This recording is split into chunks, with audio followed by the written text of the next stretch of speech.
friends, family and card fighters from around the world. Welcome back to my channel, and today I'll be discussing my Garmore standard deck. I chose Garmore because he's a much more budget variant. Ezel's still relatively expensive, and I quite enjoy playing the cheaper secondary decks because I find that they're a bit more fun and have a bit more room to maneuver and play around and stuff. So yep, I thought today I'd talk to you about my Standard Gold Paladins based around Garmore, as I've already said. And yeah, so let's just jump straight in, and hopefully you guys enjoy it. Spring Breeze, because I think it suits. It's not the Ezel guy, so I think it suits as having a different starter. So straight away, as you'd probably guess, I'll play 4 Great Civil with Garmore. I love him. That's why I use him in my premium deck as well, because I think he's so good.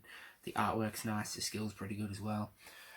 So his first skill is, if you have 1 or less cards in your hand, all of your reguards can't be attacked or targeted, like retired or anything. I've heard people say that that's a really good skill, but honestly, if you have no cards in your hand, you're probably going to lose anyway. So, But the second skill is why I like him. His second skill is Auto Vanguard. When players counterblast 1, look at the top 3 cards of your deck, call 1 from among them to rearguard, put the rest on the bottom in any order, and 6 of your units get 3k. So if you've only got him and say 2 other units on the board, then they each get 3k. It's not you have to have 6 to get 3, it's units up to 6. So yeah.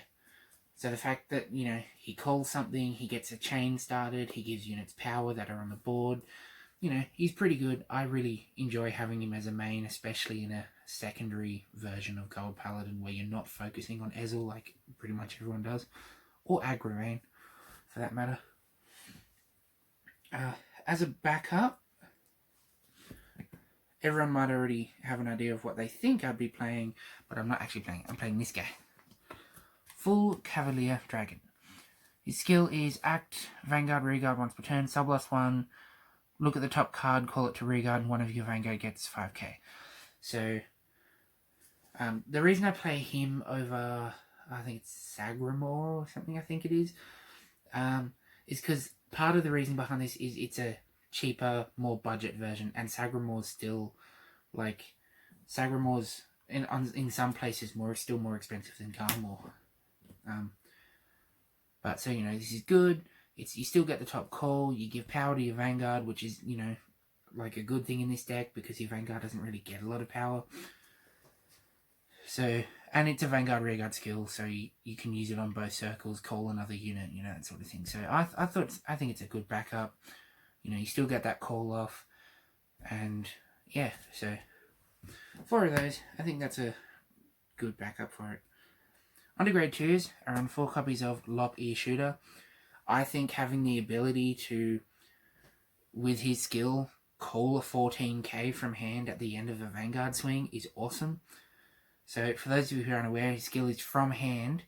So if he's in the hand, he gets the skill at the end of the battle that your grade 2 or greater Vanguard attacked, counterblast 1, call it to rearguard, and he gets 5k until the end of turn. So that's just awesome. So automatically, no matter what deck you're playing, if you're playing against Force, he's 14k, so he can hit their grade 3s. Call him to an Excel circle, he's 14k plus whatever the Excel is worth, whether it's 1 or 2, 5 or 10.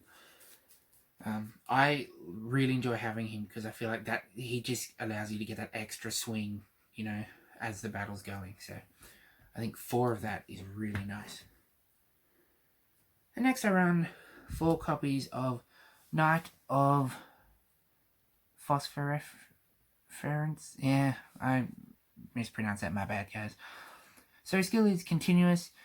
He gets the effect based on the number of units called this turn. So if he called, so it's not when he's placed, it's just if he's on the board. So if he's the second unit called, it still counts. So if you've called 2 or more, your opponent cannot intercept. So, prevents any intercepting, restricts their guarding a little. And if you called 4 or more, he gets 5k, making him a 14k.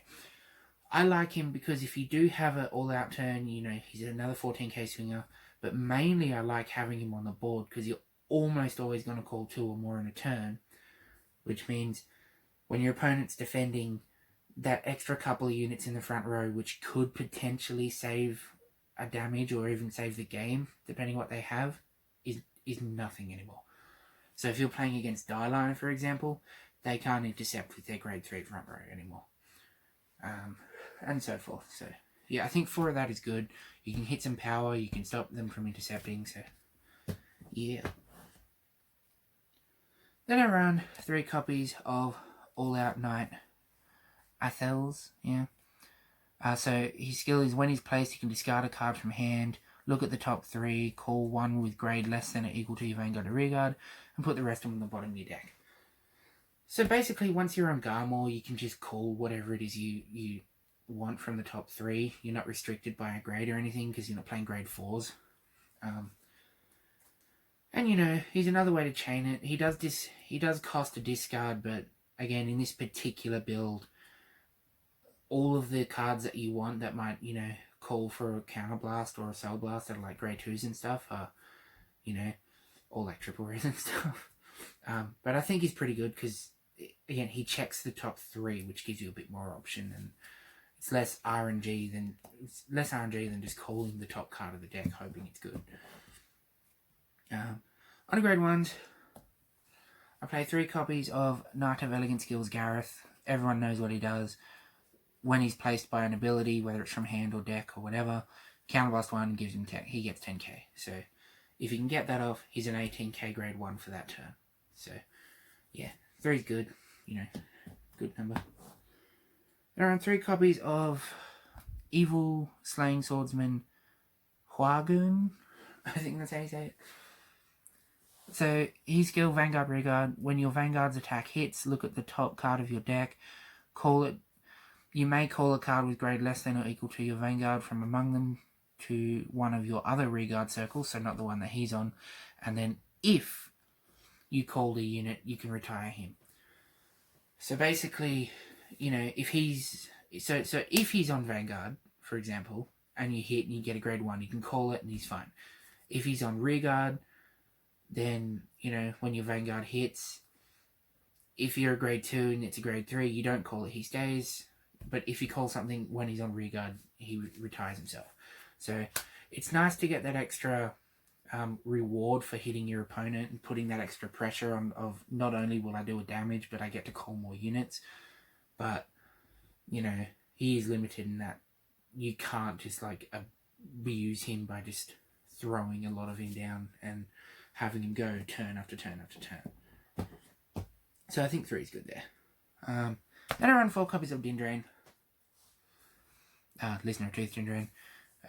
When placed by a card ability, Soul Blast 1 and draw a card or countercharge 1 and then you get 3k.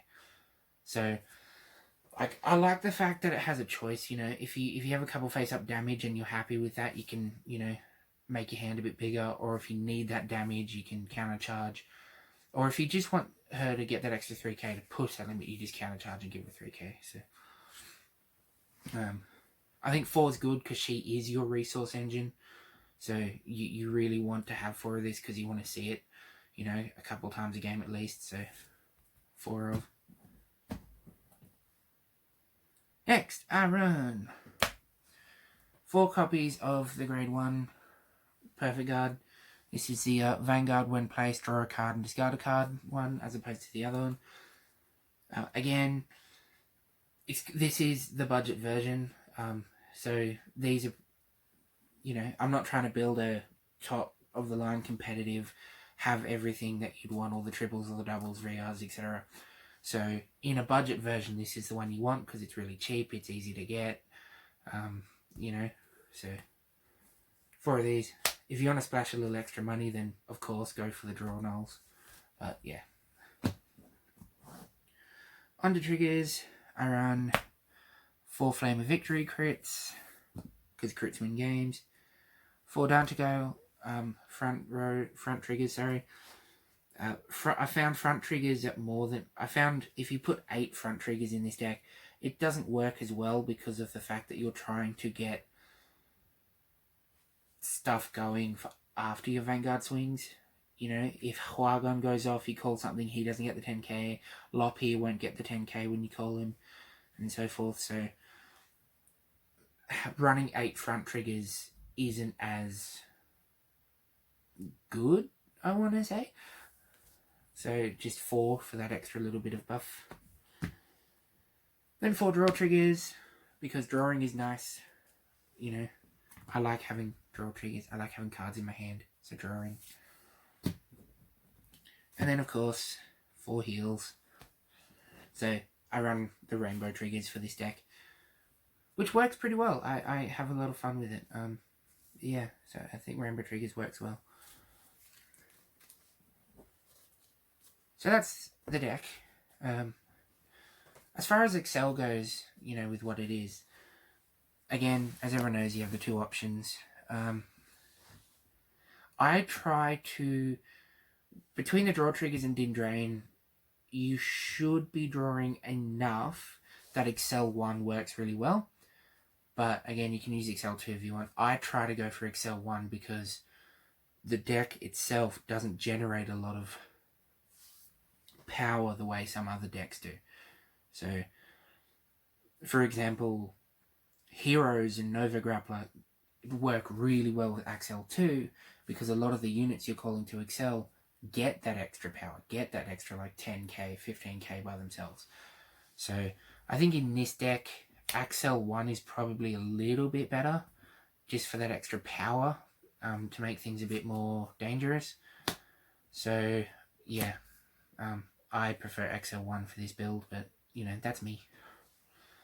Yeah, thank you so much for watching. I really hope you enjoyed the video and, you know, got some ideas for a budget build if you want to get in without having to spend a bunch of money. That's sort of how I'm approaching Standard at the moment.